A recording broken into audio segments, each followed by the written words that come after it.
Est-ce que vous m'entendez? Je m'excuse, c'est un problème de connexion, ça se coupe souvent. Je sais pas. Je sais pas, ça se coupe. Est-ce que vous m'entendez, s'il vous plaît? Très bien, ça marche. Donc, je continue. Je continue. On va aller plus rapide ici. Donc, épidémiologie. Dans les pays occidentaux, donc, la prévalence de la lithiase vésiculaire est située entre 10 à 15% de la population. Les sexes, très bien, ça marche. Ça marche, on continue. Donc, les sexes ratios sont formés par... Pardon, je ne sais pas où est-ce qu'il est parti. Très bien. Donc, les sexations sont représentées par 3 femmes pour un homme, surtout pour un âge jeune, à partir de 40 ans. 80% des sujets ayant un calcul vésiculaire n'ont jamais aucun symptôme. Surtout à découverte fortuite, lors d'un syndrome de dyspepsie, d'un syndrome de colopathie fonctionnelle et tout. Quand on fait une échographie pour le malade, on trouve une vésicule biliaire multilithiasique, donc micro ou macro. Donc, c'est 80% des sujets asymptomatiques. Mais 20% de ces 80% peuvent compliquer de cholécystite, de pancréatite, de délius biliaire, on va les étudier après. Donc, on continue.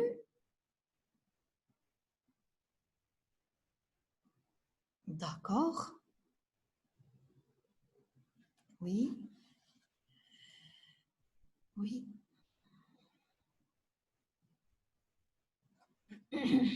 Vous m'entendez?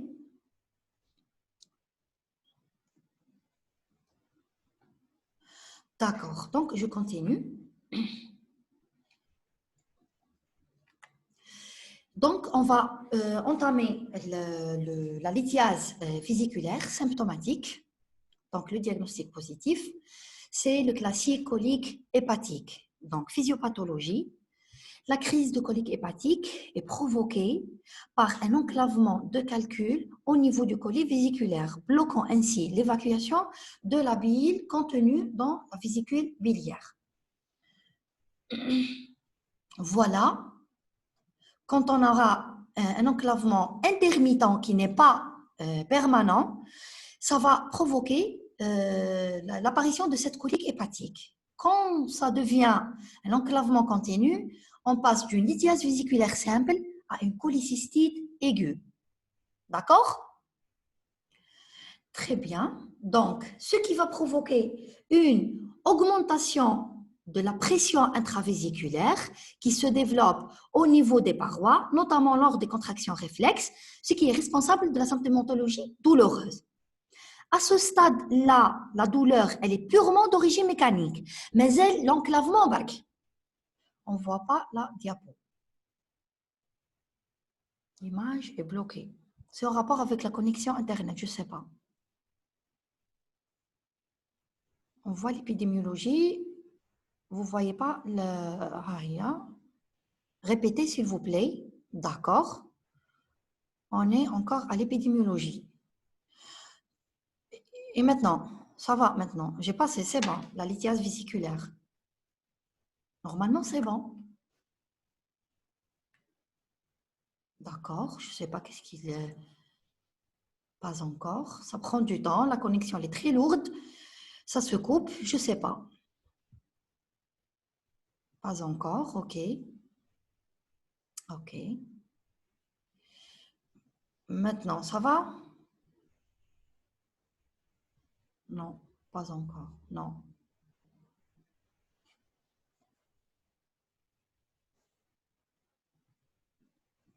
On est toujours à l'épidémiologie. Je ne sais pas. Please move this window. Et maintenant?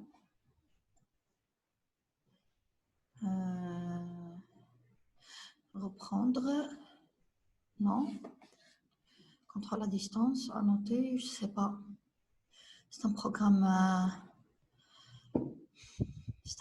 un peu compliqué, mais reprendre le partage.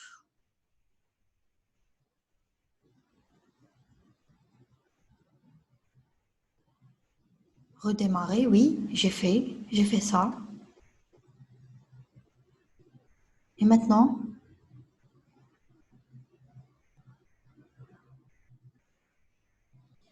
C'est bon? C'est bon ou pas bon? Ça marche très bien, ça marche. On continue donc. Je répète, très bien. Merci. Je répète, donc, le chapitre de lithiase vésiculaire, donc symptomatique, c'est le chapitre de diagnostic positif. Le classique, la colique hépatique. Donc, concernant la physiopathologie, cette colique hépatique, elle est en rapport avec un enclavement d'un calcul au niveau du col de la vésicule. Cet enclavement, c'est un enclavement intermittent. C'est pour ça, ça déclenche la douleur. Dès que le calcul bouge, c'est bon, ça disparaît. J'ai des fois un malade les urgences avec des coliques hépatiques, une douleur très atroce, intense au niveau de l'hypocondre droit. Après, on va étudier les caractéristiques sémiologiques de cette douleur. Donc, quand on met mise en condition, un petit sérum et tout, il fait son échographie, le calcul bouge, c'est bon, ça disparaît. Cette douleur, elle est provoquée par une augmentation de la pression intravésiculaire et donc qui se développe au niveau des parois, notamment lors des contractions réflexes et responsable de symptomatologie douloureuse. Cette douleur, elle est d'origine mécanique. Elle n'est pas inflammatoire parce que non, le calcul, il bouge. C'est bon, quand il... Non douloureuse, je n'ai pas lu, que dans la lithiase non douloureuse, que lorsque le calcul est enclavé au niveau... Oui, la douleur, la colique hépatique, elle se déclenche juste lors de l'enclavement. Après, ça bouge avec les mouvements, avec l'alimentation, peut-être elle boit un peu d'eau, la bile se vide, un truc de graisse ou là, ça bouge. Le malade ne consulte pas, c'est bon, ça déclenche et ça disparaît. C'est d'origine mécanique, c'est en rapport avec un truc obstructif qui n'est pas chronique, de passage, intermittent. C'est pour ça que je précise le mot intermittent. Mais quand ce calcul, il connaît un gros calcul où il s'enclave à ce niveau-là d'une façon qui dure plus de 6 heures de temps et tout, ça va commencer l'inflammation et puis la surinfection et ça va engendrer vers une des complications qui est la cholécystite qui va commencer. OK? C'est bon? Donc, je continue. Non? Non. Répétez. OK. La colique hépatique, c'est quoi? C'est une douleur très intense, c'est au niveau de l'hypocondre droit, avec des irradiations. On va étudier les caractéristiques sémiologiques par la suite. La physiopathologie de la colique hépatique, c'est quoi?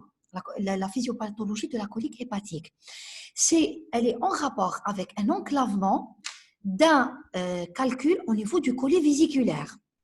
Cet enclavement, il va augmenter, comme si un tuyau là qui est bouché. On a un calcul qui bouche l'écoulement normal. À l'arrivée de l'alimentation, la bile ne se vide pas correctement. Donc, le calcul il est enclavé. Ça va augmenter la pression de la paroi et la pression. Oui, après un repas copieux, cette douleur, surtout. Cette douleur, elle est déclenchée après tout l'interrogatoire. Donc, je continue. Augmentation de la pression intravésiculaire, pariétale, qui est à ce stade-là, qui est mécanique. Parce que le calcul, il vient d'être enclavé. Mais si cet enclavement dure plus de 6 heures de temps, ça va déclencher les phénomènes inflammatoires parce que ça irrite ici. la paroi, la muqueuse colique, pardon, vésiculaire. Et donc, cette irritation, ça va déclencher les phénomènes inflammatoires et après la surinfection, ou les complications de cholécystite, voire angiocolite et tout. Vous avez compris? C'est ça la colique hépatique pour une lithiase vésiculaire simple, non compliquée.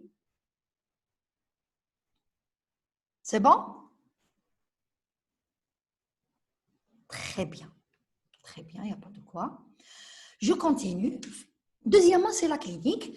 L'interrogatoire, qu'est-ce qu'on trouve? Une patiente obèse, bien sûr, intolérante aux graisses, au chocolat, aux œufs, présente un épisode douloureux au niveau de l'hypocondre droit, classiquement déclenché par un repas riche en graisse, comme vous l'avez mentionné dans les messages. L'interrogatoire retrouve la notion d'épisode similaire antérieur et souvent associé à des troubles dyspeptiques, à type de nausées, de vomissements, de régurgitation, comme si un syndrome d'RGO, reflux gastro-œsophagien, un ballonnement abdominal, une gêne, une lourdeur, une pesanteur abdominale chronique. À chaque fois qu'il mange un repas copieux, un bon dîner et tout, ça va déclencher à chaque fois, tout rentre dans l'ordre. Une semaine, 2 semaines après, ça se déclenche. Un morceau de chocolat, kiff kiff, ça déclenche. Une alimentation faite des œufs, kiff kiff, ça déclenche. Et les épisodes, qu'il y a des malades qui consultent d'emblée, qu'il y a d'autres malades, après 5 ou les 6 épisodes, ça devient rapproché, c'est-à-dire l'intervalle entre épisode et épisode. C'est comme l'indigestion. Exactement, oui. Oui. Ça commence à se rapprocher, les épisodes. Comment on le dit? Ça devient plus douloureuse, qui résiste aux antalgiques. Et donc, le malade consulte à ce stade-là. On décrit donc la douleur. C'est une douleur à début brutal, de siège au niveau de l'hypocondre droit ou l'épigastre.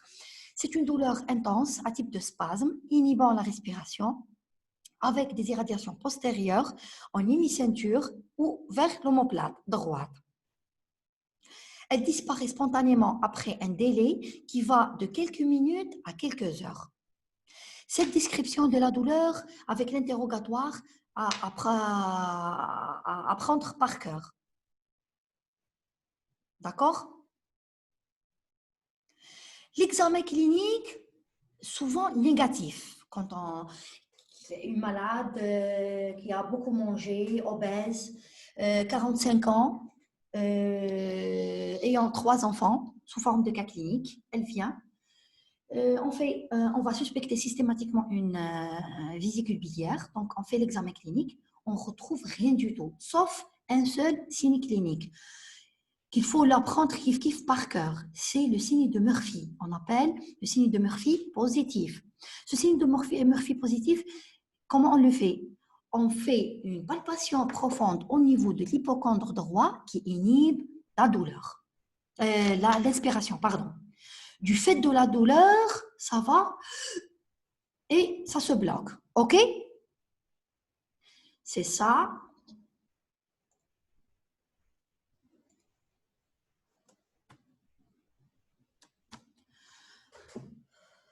Vous m'entendez?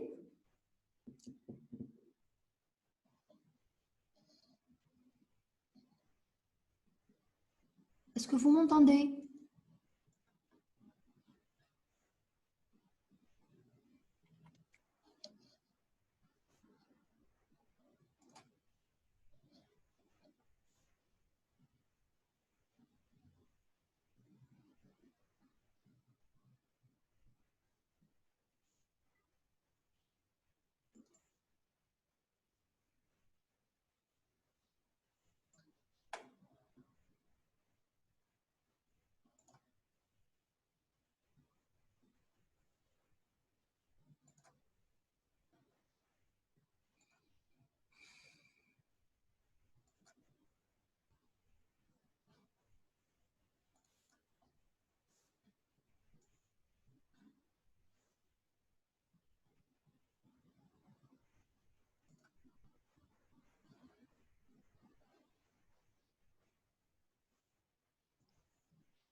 Vous m'entendez? D'accord, d'accord, je m'excuse.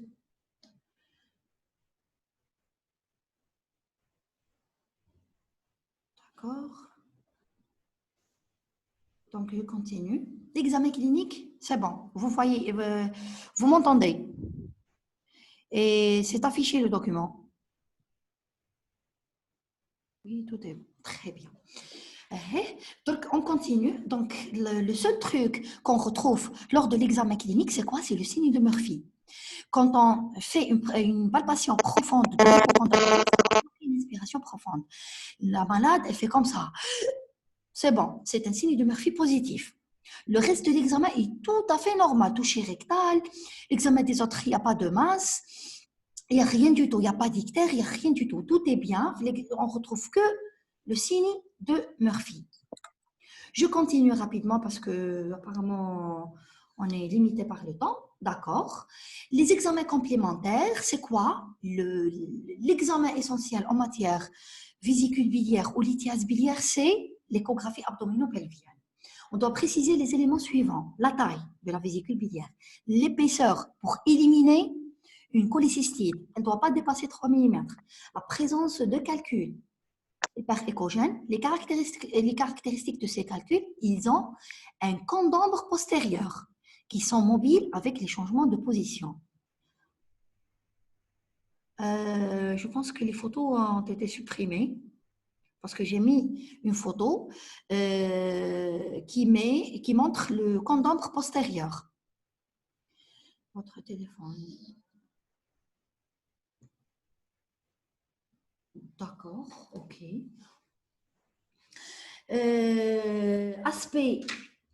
L'aspect de la bile qui peut être très épaisse, formant ainsi le sludge qu'on a déjà parlé. Aspect des voies biliaires intra- et extra-hépatiques qui sont fines et alithiasiques. Les éléments, on doit les préciser. On doit voir la vésicule, son contenu, les caractéristiques de cette lithiase, le sludge, les voies biliaires intra- et extra-hépatiques, le foie et le pancréas. Toute échographie hépatobiliaire, elle doit contenir ces éléments. Il faut apprendre par cœur les caractéristiques du calcul hyperéchogène avec un cône d'ombre postérieur et mobile. Je ne sais pas où est-ce qu'ils sont partis les images.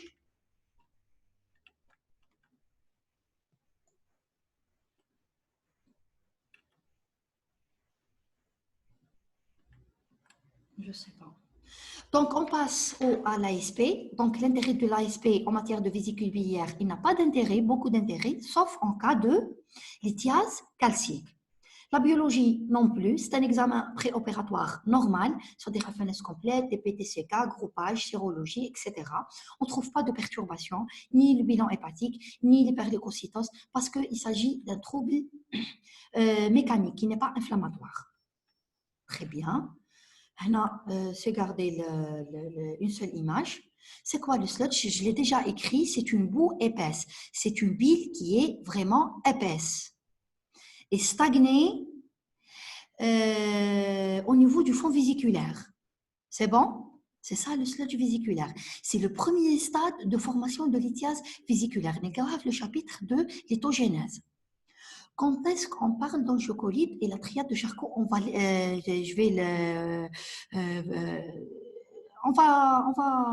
parler de l'angiocolite, le chapitre des complications. OK? Très bien, il n'y a pas de quoi. On continue. Voilà le chapitre des complications. Donc, première complication et la complication la plus essentielle, la plus fréquente, c'est les cholécystites aiguës lithiasiques. Parce qu'on a des cholécystites aiguës lithiasiques, auto-immunes, virales, la fièvre typhoïde et tout, ça donne certaines causes qui donnent une cholécystite aiguë lithiasique. On parle maintenant des cholécystites aiguës lithiasiques. Il s'agit d'une complication grave imposant une hospitalisation en milieu chirurgical. Sa physiopathologie, c'est la même que la lithiase vésiculaire, mais sauf que l'enclavement, il dure plus longtemps que la lithiase vésiculaire simple avec une colique hépatique. Donc, ce calcul qui est enclavé, il provoque une rétention biliaire et puis il s'infecte, et donc ça déclenche le phénomène inflammatoire et infectieux, et ça rentre dans la cholécystite aiguë. Cliniquement, qu'est-ce qu'on retrouve? Le même tableau clinique que la colique hépatique et les mêmes caractéristiques, mais on rajoute les signes généraux, qui est la fièvre, qui est un signe essentiel, mais sans ictère, ce qui différencie la cholécystite de l'angiocolite. OK? Donc, on a une colique hépatique avec signes généraux, à type de fièvre. Parfois, ça commence par un fébricule. Elle augmente vers 38, 38,5. Mais ce qui est important, ce n'est pas d'ictère, ni LV simple, ni la cholécystite aiguë. Simple. Les examens complémentaires, bien sûr, c'est l'échographie. Le critère le plus important qui différencie la LV de la cholécystite de la LV, c'est la paroi vésiculaire qui est épaisse plus de 3 mm à apprendre par cœur. OK? On a aussi le signe de Murphy échographique. Le malade, c'est bon, dernier examen clinique avec un Murphy positif, c'est bon, on suspecte fort probable la maladie, elle a une lithiase vésiculaire. Par l'examen clinique, on confirme par le Murphy échographique. Quand il passe la sonde d'échographie au niveau de l'hypocondre droit, il va provoquer une petite pression. On dit une autre palpation, au lieu de la faire avec la main, on la fait par la sonde d'échographie. Et ça va provoquer la même réaction que le Murphy fait à l'examen clinique. OK? C'est mieux le Murphy échographique. Quand il fait, le radiologue, une pression par sa sonde d'échographie, ça va déclencher cette douleur qui inhibe l'inspiration et on l'appelle le Murphy échographique. Le reste de l'échographie est sans particularité. La biologie ici, ce qui la diffère de la LV simple, la lithiase vésiculaire simple, c'est le taux d'hyperleucocytose. On aura une hyperleucocytose à polynucléose, plus supérieure à 10 000 ou à 15 000. Le reste de l'examen clinique est normal, même le bilan hépatique. Le diagnostic différentiel se fait avec une appendicite aiguë sous-hépatique, un ulcère perforé parce qu'il donne une douleur au niveau de l'épigastre. La lithiase vésiculaire, elle peut donner une douleur surtout au niveau de l'hypocondre droit, mais aussi au niveau épigastrique. La pancréatite aiguë, c'est le même siège, donc c'est pour les trois hédomas, c'est des diagnostics différentiels avec un tableau de colique hépatique pour une lithiase vésiculaire. Deuxième complication, c'est la LVBP, la lithiase de la voie biliaire principale. L'image est supprimée, je ne sais pas comment. La migration d'un calcul depuis la vésicule biliaire jusqu'à la voie biliaire principale. Généralement, on le trouve au niveau du tiers inférieur du cholédoque. La forme clinique est décrite, ce qui sera décrite, et soit l'angiocolite ou là le tableau de pancréatite. La pancréatite, je n'ai pas fait de détails parce qu'on va entamer après le cours de pancréatite. Donc, le tableau d'angiocolite, c'est quoi? La triade de Charcot que vous avez déjà mentionné, c'est une infection de la bile dans les voies biliaires intra- et extra-hépatiques en amont d'un obstacle lithiasique, obstruant plus ou moins complètement la voie biliaire principale.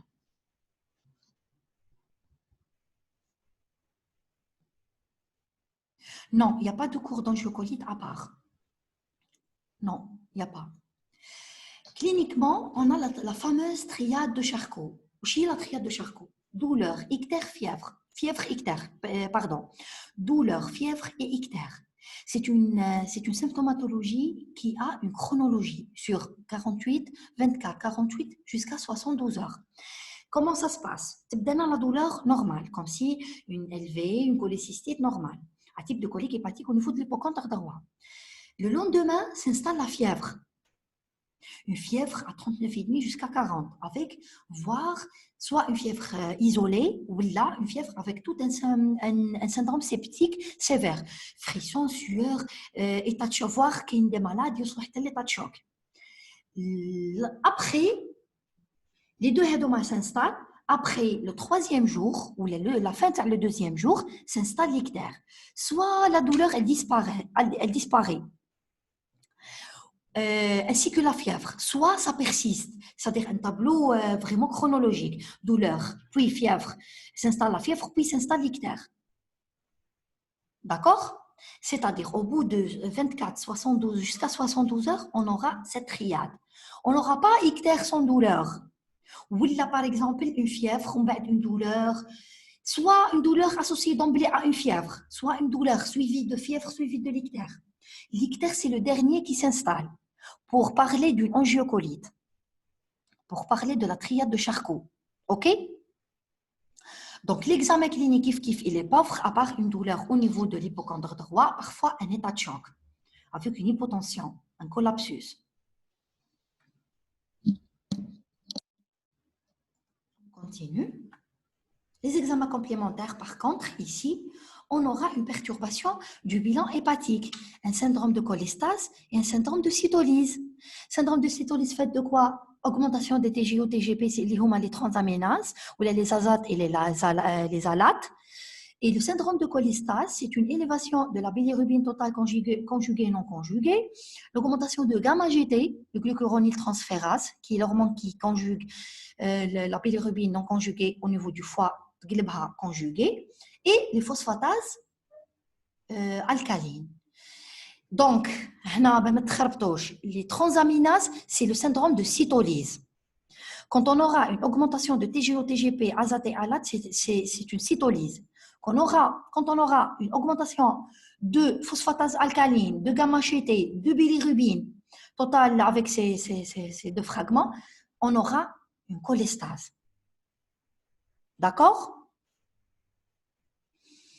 Donc, on continue. Là, les examens complémentaires, on aura bien sûr, parce qu'on a un syndrome inflammatoire et ou infectieux, donc c'est une hyperleucocytose. Très bien. Les hémocultures ici, c'est positif parce qu'on a une infection. Dans les formes graves, on a une altération de la fonction rénale. Là, vous rajoutez une remarque.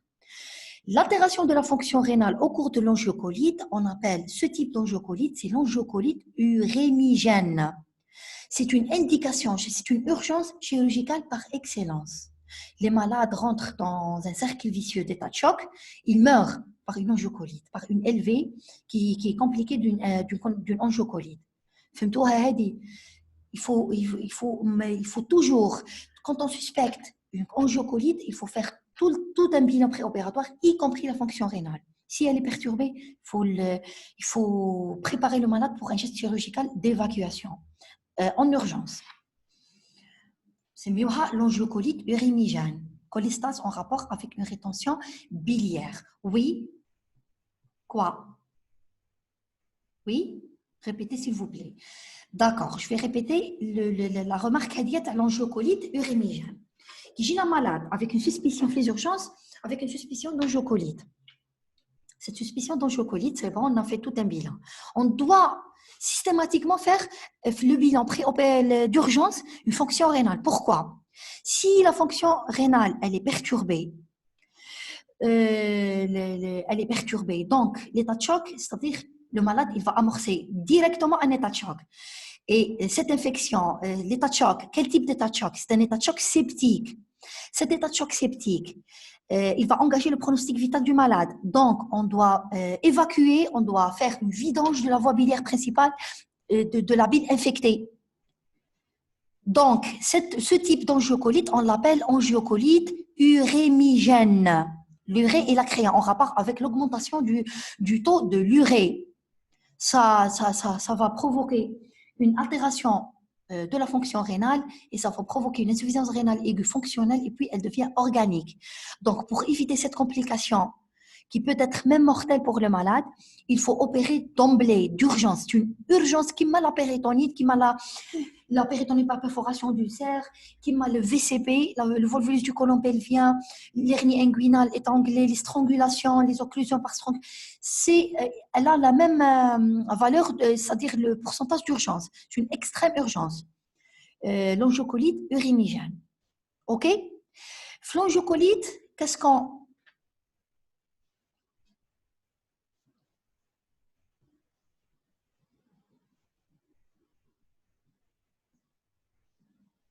On va manquer de temps. Pardon.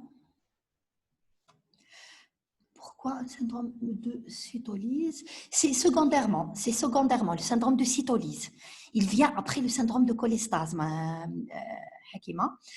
Le syndrome de cytolyse, systématiquement, après tout un syndrome de cholestase qui dure, par exemple, 24 heures, sans résolution de problèmes, sans intervention, sans le malade, on ne le met pas, par exemple, sous antibiotiques, ça s'installe directement. Le bilan biologique, cholestase et cytolyse. Vous comprenez? C'est-à-dire, si le malade, c'est une angiocolite, il faut directement la préparer, il faut directement la considérer comme urimigène jusqu'à preuve du contraire. C'est quoi le contraire? C'est un bilan de fonction rénale qui est correct. C'est pour éviter le syndrome de cytolyse, altération de la fonction hépatique et altération de la fonction rénale et donc l'état de choc et donc le décès. Vous avez compris, hein? L'angiocolite urimigène, elle est vraiment dangereuse. Je répète, le syndrome de cholestase et le syndrome de cytolyse. Mentionnez, le syndrome de cytolyse, il est fait d'une augmentation de TGO et de TGP, c'est-à-dire ALAT et AZAT. Des fois, on est au laboratoire, on a TGO et TGP, il y a d'autres, on a AZAT et ALAT. Le cholestase, on dit qu'on a une cholestase, c'est en rapport avec une augmentation du taux de bilirubine avec ses composantes, de phosphatase alcaline et de gamma-GT, le glucuronyle transférase. C'est bon? D'accord, très bien, ça marche. On continue. L'échographie ici, kiff, elle est primordiale. Elle va confirmer la présence de calculs au niveau de la vésicule biliaire et au niveau de la voie biliaire principale qui sont enclavées sur infection, c'est-à-dire, on a la complication d'une LVBP. La LVBP, elle va donner cette angiocolite en association avec une lithiase vésiculaire. OK? Très bien. Et la biliaire, elle trouve aussi sa place. Normalement, dans le document sur le site, j'ai mis des photos parce que ici, c'est supprimé, je ne sais pas comment, je ne sais pas pourquoi. Le document, le datashow, il ne contient plus de photos. Ah si, ça marche, très bien, ça marche. Voilà les images de l'IRM, les calculs. La voie biliaire, elle est complètement, la vésicule biliaire. La voie biliaire, elle est blanchâtre avec les petits points noirâtres ici. L'autre image aussi, elle montre, il y en a une deuxième image qui montre un empierrement cholidocien. Vous voyez là, c'est un sujet qui a enlevé sa vésicule biliaire. On ne trouve pas la vésicule biliaire. Oui, il y a des photos. Ah, très bien. Il y a pas, le malade, il a été cholécystectomisé. En fait, il a développé une LVBP. Voilà, l'LVBP, elle s'est compliquée d'angiocolite. C'est un empierrement cholidocien. C'est quoi l'empierrement cholidocien? C'est l'accumulation de plus de 2 à 3 calculs dont un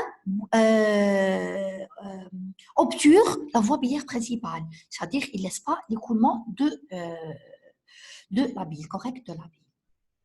Donc, je continue. Voilà, on a terminé avec l'angiocolite. La pancréatite biliaire, j'ai rien mis parce que après on va l'étudier.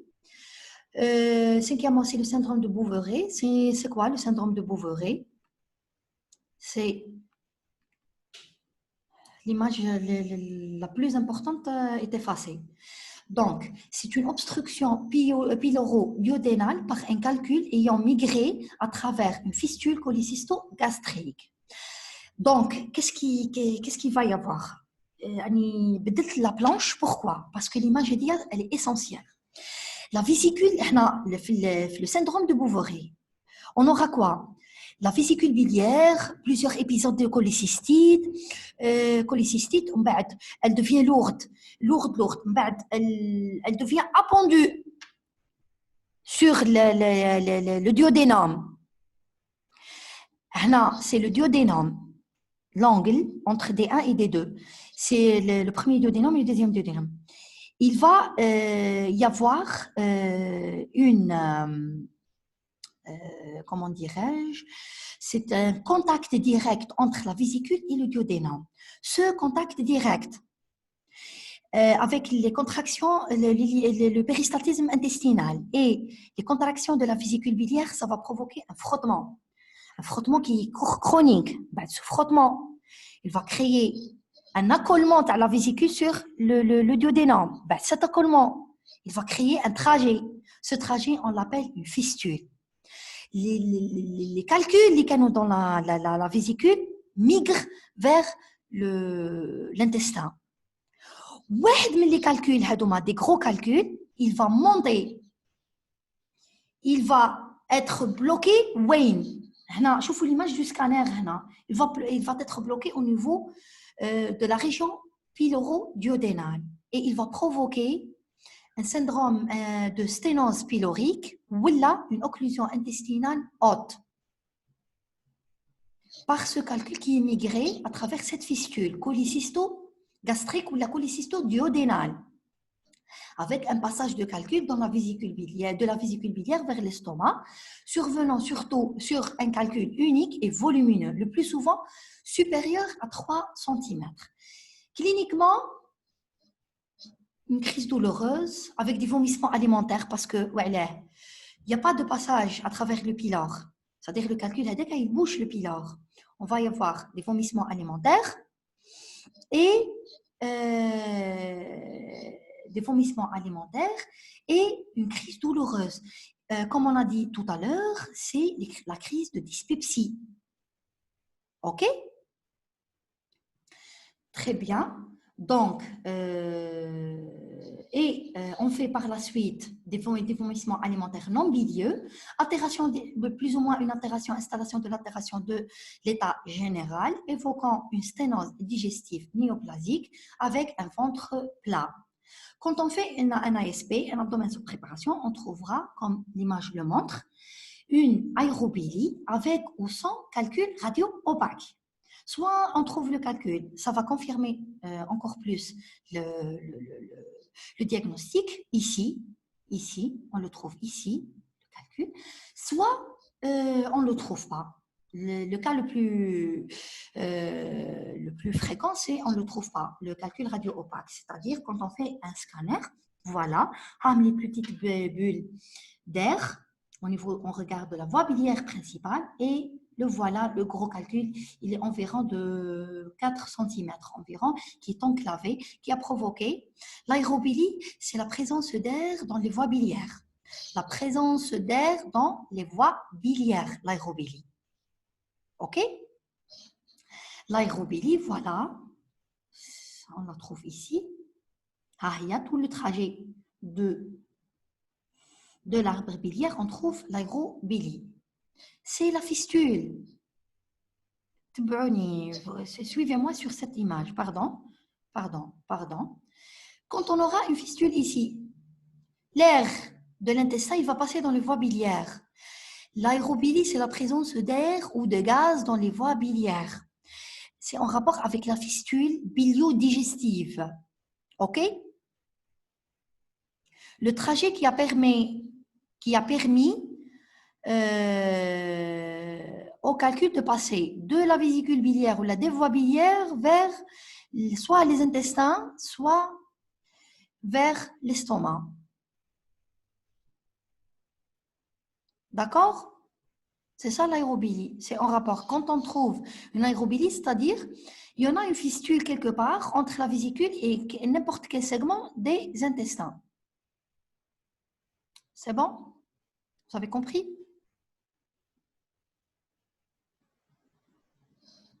C'est bon ou pas bon?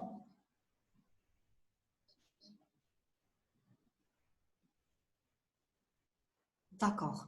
La TDM, je continue. La TDM, elle confirme le diagnostic. Donc, l'ilius biliaire, on va passer par la 6e complication qui est l'ilius biliaire. Kif, c'est le même principe. C'est une fistule cholécysto-duodénale avec une